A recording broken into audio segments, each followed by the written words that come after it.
नमस्कार दोस्तों, स्वागत है आपका अपने यूट्यूब चैनल ऑफिशियल एंड सामान्य ज्ञान जीके में। तो दोस्तों, आज के इस वीडियो में हम लोग पढ़ेंगे भारत पर होने वाले विदेशी आक्रमण। ठीक है, तो चलिए स्टार्ट करते हैं आज के टॉपिक को। और यदि हमारे चैनल में नए हैं तो चैनल को सब्सक्राइब कर लीजिए और साथ ही बेल आइकन को प्रेस कर लीजिए। और हमारे प्रीवियस वीडियोज़ को देखने के लिए आप हमारे चैनल पेज में जाकर प्लेलिस्ट चेक कर सकते हैं। तो चलिए स्टार्ट करते हैं आज के टॉपिक को। भारत पर मुस्लिम आक्रमण। यहाँ पर देख सकते हैं, सबसे पहले भारत पर अरब आक्रमण किए हैं, उसके बाद तुर्क आक्रमण किए हैं। ठीक है, तो जो अरब आक्रमणकारी है उसमें है मोहम्मद बिन कासिम, और तुर्क आक्रमणकारी उसमें है मोहम्मद गजनी और मोहम्मद गौरी। ठीक है, तो चलिए हम लोग विस्तारित रूप से इसको आगे समझते हैं। भारत पर अरब आक्रमण। तो सर्वप्रथम 711 ईस्वी में उबैदुल्ला के नेतृत्व में एक अभियान सिंध भेजा गया, किंतु यह पराजित हुआ और मारा गया। ठीक है, तो उबैदुल्ला ने के नेतृत्व में कब भेजा गया था यह अभियान? तो 711 ईस्वी में भेजा था सिंध, यानी कि हमारे देश भारत में। लेकिन ये क्या हुआ? पराजित हो गया और मारा गया। दूसरा अभियान बुदेल के नेतृत्व में हुआ, लेकिन यह भी असफल रहा। ठीक है, तीसरा अभियान 712 ईस्वी में मोहम्मद बिन कासिम के नेतृत्व में हुआ। मोहम्मद बिन कासिम ने सिंध के शासक दाहिर को पराजित किया। दाहिर युद्ध करते हुए मारा गया। ठीक है, तीसरा जो अभियान है उसमें क्या होता है, ये जीत जाते हैं और दाहिर को हरा देते हैं। मोहम्मद बिन कासिम ने 713 ईस्वी में मुल्तान को भी जीत लिया। ठीक है, मोहम्मद बिन कासिम ने भारत पर सबसे पहले जजिया कर लगाया। जजिया कर गैर मुसलमानों से लिया जाने वाला एक प्रकार का सुरक्षात्मक कर था। जजिया कर से निम्नलिखित लोगों का मुक्त रखा गया: बच्चों को, बूढ़ों को, औरतों को, विकलांगों को और ब्राह्मणों को। ठीक है, तो जजिया कर कैसा था? तो ये गैर मुसलमानों के लिए था और एक प्रकार का सुरक्षात्मक कर था। और कुछ लोगों पर यह मुक्त रखा गया था, तो वह है बच्चों, बूढ़ों, औरतों, विकलांगों और ब्राह्मणों।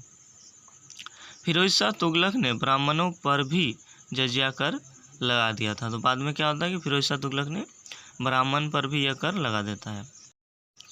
अकबर ने 1564 ईस्वी में जजिया कर समाप्त कर दिया। औरंगजेब ने 1679 में पुनः जजिया कर लगा दिया। जजिया कर को अंतिम रूप से मोहम्मद शाह रंगीला ने समाप्त किया। ठीक है, तो क्वेश्चन यहाँ से बनते हैं कि जजिया कर को समाप्त किसने किया सबसे पहले? तो अकबर ने। और पुनः प्रारंभ किसने कर दिया था? औरंगजेब ने।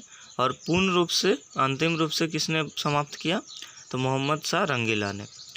तो अरबों की सिंध विजय के कारण, तो अरब जो थे भारत पर विजय कैसे प्राप्त किए थे? तो अरबों की सिंध विजय के अनेकों कारण थे। राजनीतिक कारण, मुस्लिम राज्य का विस्तार। आर्थिक कारण, भारत समृद्ध देश था, अतः यहाँ अधिकार करके धन प्राप्त करना। और इस्लाम धर्म का प्रसार करना। ठीक है, अब हम लोग देख लेते हैं भारत पर तुर्क आक्रमण। तो तुर्क चीन के उत्तर पश्चिमी भाग में निवास करने वाले असभ्य और बर्बर जनजाति थी। 962 ईस्वी में अलप्तकीन नामक एक तुर्क सरदार ने गजनी साम्राज्य, यामिनी साम्राज्य की स्थापना की, जिसकी राजधानी गजनी थी। ठीक है, तो एक साम्राज्य था गजनी साम्राज्य, जिसे यामिनी साम्राज्य भी कहते हैं, तो इसकी स्थापना की थी। तो अलप्तकीन 962 ईस्वी से 977 ईस्वी इसकी राजधानी गजनी थी। अलप्तकीन ने 1700 चुने हुए तुर्क अधिकारियों को नियुक्त किया। इनमें से एक सुबुक्तकीन था।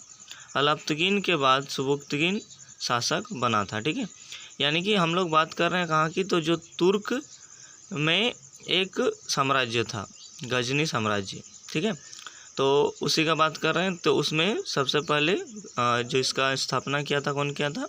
तो अलप्तकीन नामक एक तुर्क सूबेदार ने स्थापना किया था। तो ये गजनी वहीं का रहने वाला था। सुबुक्तकीन भारत का पहला तुर्क आक्रमणकारी सुबुक्तगिन था। ठीक है, तो भारत पर सबसे पहले आक्रमणकारी कौन था? तुर्क आक्रमणकारी, तो सुबुक्तगिन था। इसने 986 ईस्वी में पंजाब के शाही वंश के शासक जयपाल पर आक्रमण किया, उसे पराजित कर दिया। ठीक है, तो पंजाब के जो शाही शासक थे जयपाल, उसे पराजित किया था सबसे पहले सुबुक्तगिन ने। सुबुक्तगिन की मृत्यु के बाद इसके दो पुत्र अब्दुल कासिम महमूद और इस्माइल, ये दोनों पुत्र हैं सुबुक्तगिन का। दोनों के मध्य उत्तराधिकारी का युद्ध हुआ, जिसमें अब्दुल कासिम मोहम्मद विजयी हुआ और अब्दुल कासिम मोहम्मद गजनी के नाम से शासक बना। मोहम्मद गजनवी, तो इसके बारे में देख लेते हैं। सुबुक्तगिन की मृत्यु के बाद मोहम्मद गजनी 998 ईस्वी में गद्दी पर बैठा था। इसने 1000 ईस्वी से लेकर 1027 ईस्वी के बीच 17 बार भारत पर आक्रमण किया था। मोहम्मद गजनी ने सर्वप्रथम 1000 ईस्वी में भारत पर आक्रमण किया और पेशावर के कुछ हिस्सा पर विजय प्राप्त करके वापस अपने देश लौट गया। ठीक है, तो याद रखिएगा मोहम्मद गजनी भारत पर 17 बार आक्रमण किया था। गजनी के प्रमुख भारतीय अभियान, तो मोहम्मद गजनी भारत में कुल 17 बार आक्रमण किए, जिसमें महत्वपूर्ण है, तो एक एक करके देख लेते हैं। 1001 ईस्वी से 2 में सिंधु शाही राज्य में आक्रमण किया और उसका जो राजा था जयपाल था। फिर 1005 ईस्वी से 6 ईस्वी के बीच मुल्तान में, और उस समय उसका राजा था अब्दुल फतेह दाऊद। 1008 ईस्वी से 1009 हिंदू शाही राज्य आनंदपाल। 1012 से 13 थानेश्वर राजाराम। 1018 से 19 कन्नौज राज्यपाल। 1020 से 21 कालिंजर विद्याधर। 1025 सोमनाथ भीम प्रथम। मोहम्मद गजनी ने 1025 ईस्वी में अपने 16वें आक्रमण में सोमनाथ मंदिर को लूटा।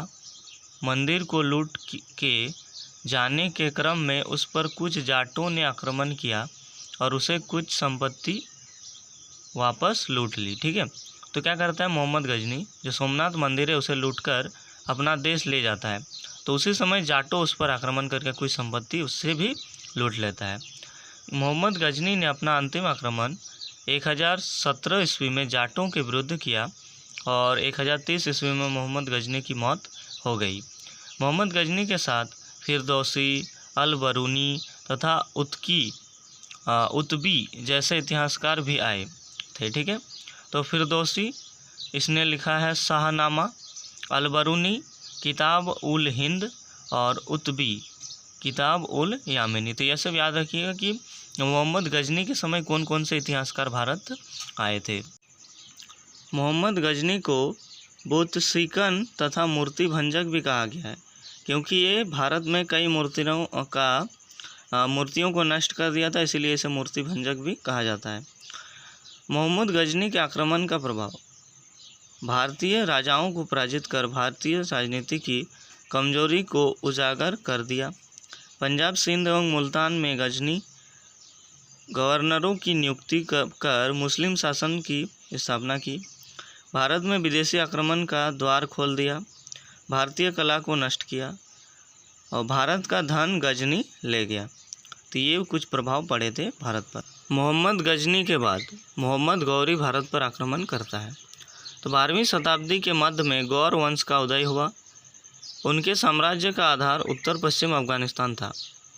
1173 ईस्वी में शिहाबुद्दीन मोहम्मद गौरी गौर का शासक बना। 1175 ईस्वी में इसने मुल्तान पर आक्रमण किया, यह इसकी पहली वजह थी।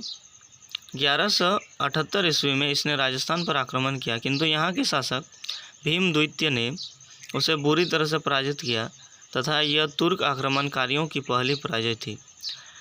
1191 ईस्वी में तराइन का प्रथम युद्ध हुआ मोहम्मद गौरी और पृथ्वीराज चौहान के बीच। इस युद्ध में मोहम्मद गौरी पराजित हुआ और गजनी वापस चला गया। ठीक है, तो तराइन का युद्ध किसके बीच होता है? तो मोहम्मद गौरी और पृथ्वीराज चौहान, जिसमें पृथ्वीराज चौहान जीतता है और मोहम्मद गौरी हारकर अपना देश लौट जाता है।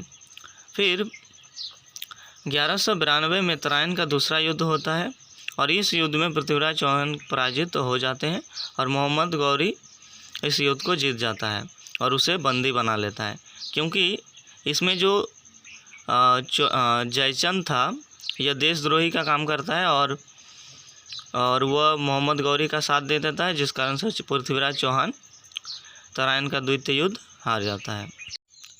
मोहम्मद गौरी के भारतीय अभियान। तो 1175 ईस्वी में मुल्तान पर आक्रमण किया था, जिसमें राजा था करमाथी वंश। 1178 ईस्वी में गुजरात और उस समय था भीम द्वितीय। 1181 में पंजाब खुसरोमलिक। 1186 पंजाब खुसरोमलिक। 1191 तराइन का प्रथम युद्ध पृथ्वीराज चौहान। 1192 तराइन का द्वितीय युद्ध पृथ्वीराज चौहान। 1194 कन्नौज चंदावर का युद्ध जयचंद। 1195 बयाना कुमारपाल और 1105 ईस्वी में खोखरों से युद्ध होता है। 1205 ईस्वी में गौरी ने अपना अंतिम युद्ध पंजाब के खोखर जातियों के विरुद्ध लड़ा। मोहम्मद गौरी ने सेनापतियों द्वारा विजित क्षेत्र कुतुबुद्दीन ऐबक 1196 अजमेर विजय और 1198 में बदायूं विजय और 1202 ईस्वी में बुंदेलखंड विजय और बख्तियार खिलजी। 1197 ईस्वी में बिहार विजय और 1205 ईस्वी में बंगाल विजय होता है। ठीक है, तो 1198 ईस्वी में मोहम्मद गौरी के सेनापति बख्तियार खिलजी ने नालंदा विश्वविद्यालय को ध्वस्त कर दिया था। तो ये बात याद रखिएगा कि नालंदा विश्वविद्यालय को ध्वस्त किसने किया था, तो बख्तियार खिलजी ने किया था।